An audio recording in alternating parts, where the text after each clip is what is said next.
লিমনের পর এবার দেশের পথে যুক্তরাষ্ট্রের ফ্লোরিডায় নির্মমভাবে খুন হওয়া পিএইচডি শিক্ষার্থী নাহিদা বৃষ্টির মরদেহ যুক্তরাষ্ট্রের স্থানীয় সময় বৃহস্পতিবার ট্যাম্পার ফিউনারেল থেকে বৃষ্টির কফিনটি অরল্যান্ডো আন্তর্জাতিক বিমানবন্দরে নেওয়া হয়। পরে রাত 8:50 ঢাকার উদ্দেশ্যে যাত্রা করে এমিরেটস এয়ারলাইন্সের ফ্লাইট।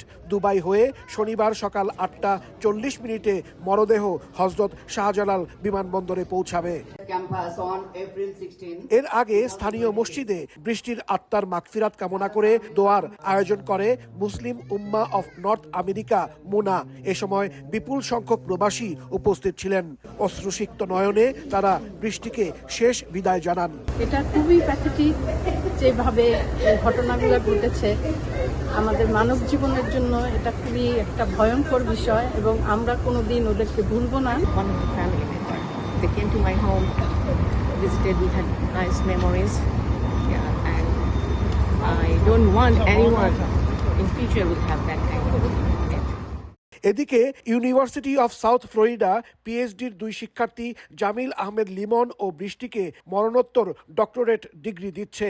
শুক্রবার বসন্তকালীন সমাবর্তনে বাংলাদেশ সরকারের প্রতিনিধির হাতে সম্মানসূচক ডিগ্রি তুলে দেয়া হবে। এ সময় তাদের সম্মানে অনুষ্ঠানস্থলে 2টি চেয়ার ফাঁকা থাকবে। গেল এপ্রিলে মার্কিন নাগরিক হিশাম আবু গেরভের হাতে নির্মমভাবে খুন হন জামিল ও বৃষ্টি। এই ঘটনায় পুলিশ হিশামকে গ্রেফতার করে আদালতের মাধ্যমে কারাগারে পাঠায়। মামলার পরবর্তী শুনানি অনুষ্ঠিত হবে 18 মে।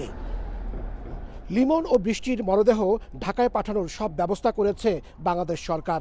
এর আগে প্রধানমন্ত্রী তারেক রহমানের নির্দেশে জামিলের মরদেহ গ্রহণ করেন পররাষ্ট্র প্রতিমন্ত্রী। এবার ঢাকায় যাচ্ছে বৃষ্টির মরদেহ।